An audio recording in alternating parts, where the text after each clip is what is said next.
दलाल media उस लड़की के पीछे पड़ा हुआ है। वो कहाँ से चली थी, कहाँ गई थी, क्या कर रही थी, कैसे गई थी, सब चीज उस पे खोज रहे हैं। उन लड़कों पे कोई नहीं खोज रहा कि वे कहाँ से आए थे, कैसे आए। महिला उसकी साथी मरने वाली की बताई गई है कि वो उसके साथ थी, और उससे भी कैसे बयान दिलाए गए कि उसे एक अनपढ़ व्यक्ति भी उसे पकड़ लेगा कि उससे जो है दिलवाए गए बयान है। मैं कह रहा हूँ उस गाड़ी के नीचे फंस ही नहीं सकता आदमी एक्सीडेंट होकर, जो गाड़ी दिखाई गई। वो पोस्टमार्टम रिपोर्ट भी झूठी बनवाई गई है उसकी। उस लड़की ने कहा है, जो उसकी, जिसे पूरा मीडिया कह रहा कि ये आई विटनेस है, साथ में थी, उसने कहा कि वो हर टाइम नशे में थी, पूरी टल्ली थी।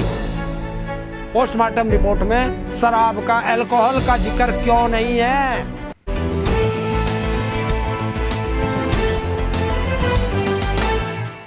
हरेंद्र जी, 31 तारीख की शाम को दिल्ली में एक बड़ी घटना घटी। एक युवती को दिल्ली में कार सवारों ने टक्कर मार दी, उसके बावजूद उसको 12 किलोमीटर तक घसीटा। दिल्ली में कहीं भी कोई पुलिसकर्मी नजर नहीं आया, उसकी चीथड़े उड़ गए बॉडी के। आखिर दिल्ली राजधानी है, यहाँ कैसे बचेंगी बेटियाँ? देखिए, जो देश का गृह मंत्री उत्तर प्रदेश में खड़ा होकर के ये कहता था कि रात को 12 बजे भी बेटियां गहने पहनकर कहीं भी निकल जाए वो सुरक्षित है। दिल्ली के अंदर, राजधानी दिल्ली, जिसमें सारे मंत्री, प्रधानमंत्री, राष्ट्रपति सब उसी में रहते हैं, सारे ब्यूरोक्रेट उसी में रहते हैं, और गृह मंत्री के अंडर में दिल्ली पुलिस, पूरे देश की सुरक्षा व्यवस्था गृह मंत्री के अंडर में। और वही गृह मंत्री अपने घर की सुरक्षा ना कर सकता हो तो उसे गृह मंत्री रहने का अधिकार नहीं है। वो कहते हैं तो बताए ना, 12 किलोमीटर, 10-12 किलोमीटर तक उसे घसीट करके ले गए, और 10-12 किलोमीटर तक फोर्स नहीं है, ऐसा संभव नहीं है। इसमें बहुत बड़ा झोल है। और जो गोदी मीडिया है, दलाल मीडिया है, और वो इसे बचाने में लगी है, क्योंकि इसमें बीजेपी का नेता है और इसमें बचाने में लगी है। आपने देखा होगा, पूरा गोदी पत्रकार, दलाल मीडिया उस लड़की के पीछे पड़ा हुआ है। वो कहाँ से चली थी, कहाँ गई थी, क्या कर रही थी, कैसे गई थी, सब चीज उस पर खोज रहे हैं। उन लड़कों पे कोई नहीं खोज रहा कि वे कहाँ से आए थे, कैसे आए थे, किस उसमें थे, नहीं है। अभी उसमें एक महिला उसकी साथी मरने वाली की बताई गई है कि वो उसके साथ थी, और उससे भी कैसे बयान दिलाए गए कि उसे एक अनपढ़ व्यक्ति भी उसे पकड़ लेगा कि उससे जो है दिलवाए गए बयान हैं कि वो कह रही है कि वो बिल्कुल नशे में बहुत ज़्यादा चूर थी। अगर वो नशे में थी तो गाड़ी कैसे चला रही थी, टू व्हीलर? वो कह रही है कि वो ट्रक से लड़ते लड़ते बची है। अगर मैं भी बैठा हूं किसी के साथ और उसने शराब पी रखी है और मुझे ये लग जाए कि यहाँ एक्सीडेंट होगा और वहाँ से बच जाऊं, तो मैं भी उसके पीछे दोबारा नहीं बैठूंगा। ये हकीकत है, कोई नहीं बैठेगा। और दूसरी चीज, एक व्यक्ति, मैं कह रहा हूं उस गाड़ी के नीचे फंस ही नहीं सकता आदमी एक्सीडेंट होकर, जो गाड़ी दिखाई गई। दूसरी चीज, ये सब चीज दिखा रहे हैं, असली नहीं दिखा रहे। वो पोस्टमार्टम रिपोर्ट भी झूठी बनवाई गई है उसकी। आपसे सवाल निशान लगा रहे हो कई चीजों पर। मैं खोल के बता रहा हूं, मैं तो साबित करूंगा यहीं बैठा बैठा आपके सामने, पत्रकार महोदय। उस लड़की ने कहा है, जो उसकी, जिसे पूरा मीडिया कह रहा कि ये आई विटनेस है, साथ में थी, उसने कहा कि वो हर टाइम नशे में थी, पूरी टल्ली थी। पोस्टमार्टम रिपोर्ट में शराब का, अल्कोहल का जिक्र क्यों नहीं है? अगर उसने अल्कोहल पी रखी थी। लेकिन दिल्ली में केजरीवाल सरकार चल रही है, उन्होंने बाकायदा कहा है कि दिल्ली पूरी तरह से सीसीटीवी कैमरे से युक्त है। कोई भी अपराधी का अपराध करेगा तो सब कुछ कैमरे में जो है कवर हो जाएगा, रिकॉर्ड हो जाएगा। तो ये 12 किलोमीटर तक लड़की को घसीटा, कहीं भी किसी ने रोकने की कोशिश नहीं करी राजधानी में। अगर देखिए, मैंने बंदूक ले रखी, मैंने राइफल ले रखी, मेरे घर में है, बखत पे चलती नहीं, चलाने वाला तो कोई है ही नहीं। तो तुमने सीसीटीवी कैमरे लगा दिए, कंट्रोल कहाँ है उनका? और अगर 12 किलोमीटर तक इस तरह की घटना हुई और कैमरे में कैद हो रही है तो वो पकड़ी क्यों नहीं? इसका मतलब तुम्हारा कैमरों पर कंट्रोल नहीं, बस लगा के छोड़ दिया।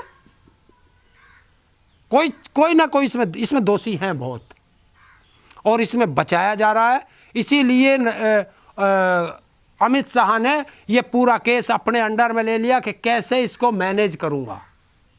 लेकिन जो स्मृति ईरानी है, मंत्री हैं बीजेपी में केंद्र सरकार की, उनका कोई बयान नहीं आया ठीक से लड़की के लिए। देखिए, उसका नाम मत लिया करो, वो मर चुकी है इस देश से। महिला जात पे धब्बा है, मंत्री बना रखी है, महिला जात पे धब्बा है।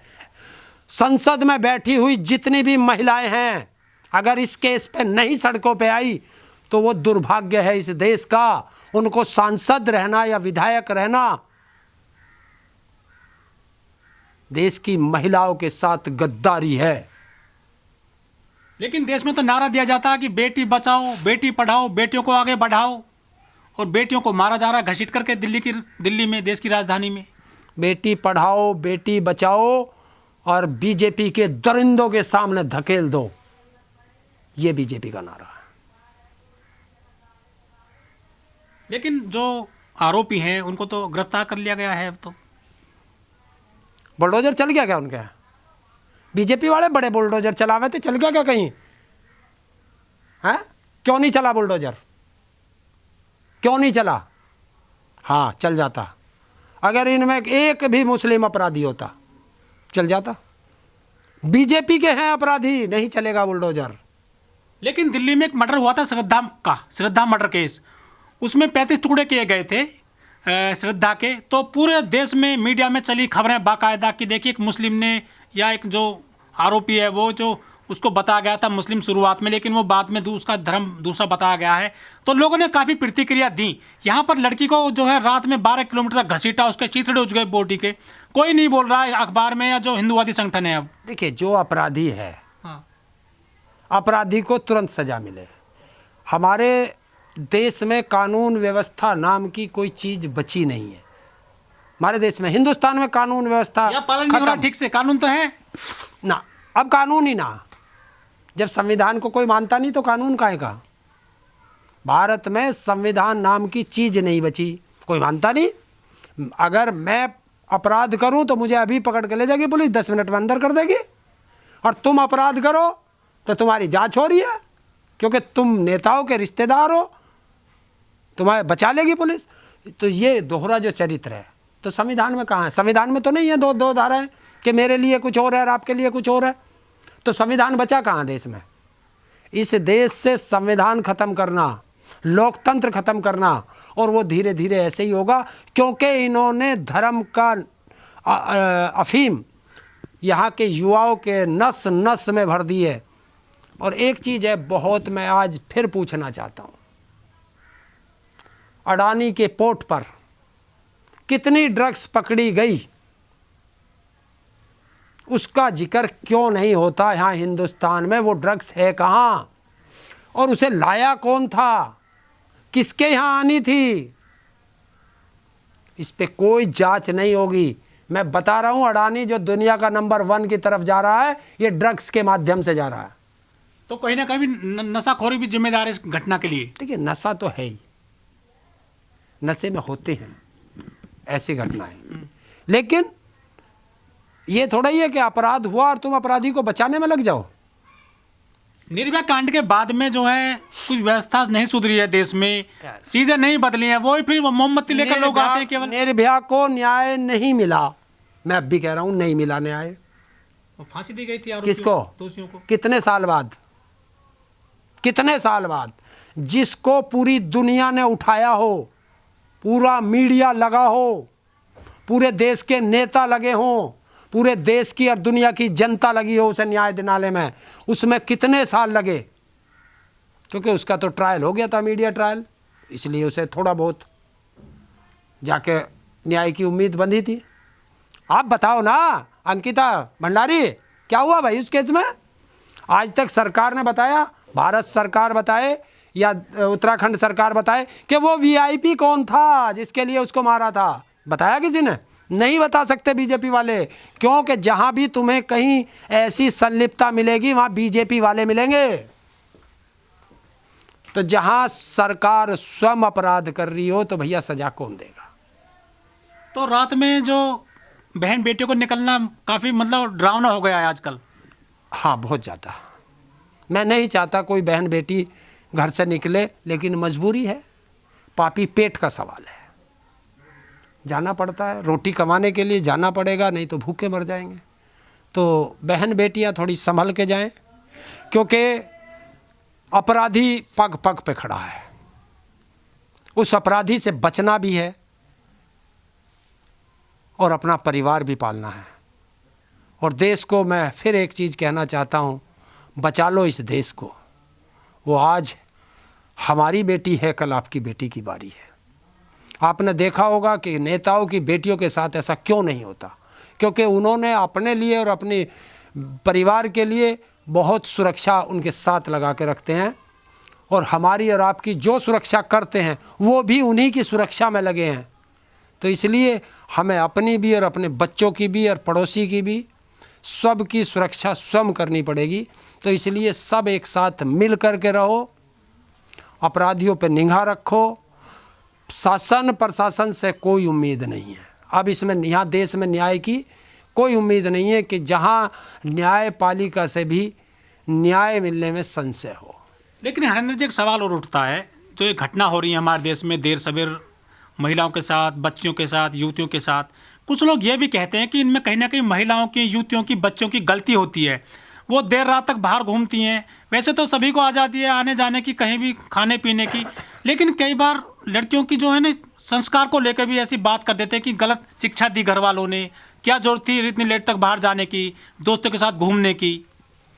देखिए, हम लोग हैं, हम लोगों की एक संस्कृति बन गई है, क्योंकि इस देश को पुरुष प्रधान देश बताया गया। हम लोग जब भी कमियां निकालेंगे दूसरों में निकालेंगे, अपनी तरफ नहीं देखते। अगर मैं एक उंगली आपकी तरफ उठाता हूं तो ये 3 उंगली मेरी तरफ उठ रही हैं। बेटियों के लिए आपने कहा, अपने अपने बेटों के लिए भी कहा कि हमारे बेटे रात को 3 बजे क्या करने गए थे? वो पार्टी करके आ रहे थे। हैं? पार्टी करके आ रहे थे नूरथल से। तो जिस देश का इसीलिए तो दुर्भाग्य है कि हम लोग जो हैं बेटा और बेटी में फर्क करते हैं। और ये फर्क किसने सिखाया? हमारी अज्ञानता ने, क्योंकि हमें ज्ञान नहीं है, शिक्षा नहीं है। वो सबसे ज़्यादा दुखी है। इस देश में न्याय व्यवस्था नहीं है। अगर न्याय व्यवस्था सही चल जाए कि जिस दिन इस देश में सारे जज पूरे हो जाएंगे और वो स्वतंत्र एक एजेंसी बन जाएगी, जिस दिन जितनी एजेंसियां हैं हमारे देश में संविधान के अनुसार वो निष्पक्ष काम करना शुरू कर देंगी, उस देश में किसी माई के लाल की हिम्मत नहीं जो किसी बेटी या भाई की तरफ या किसी माँ बाप की तरफ या किसी की तरफ भी अपराध की दृष्टि से देख भी ले। इस वीडियो में कही गई सभी बातें वक्ता की अपनी राय है, जिसकी पुष्टि हम या हमारा चैनल नेशन टाइम नहीं करता।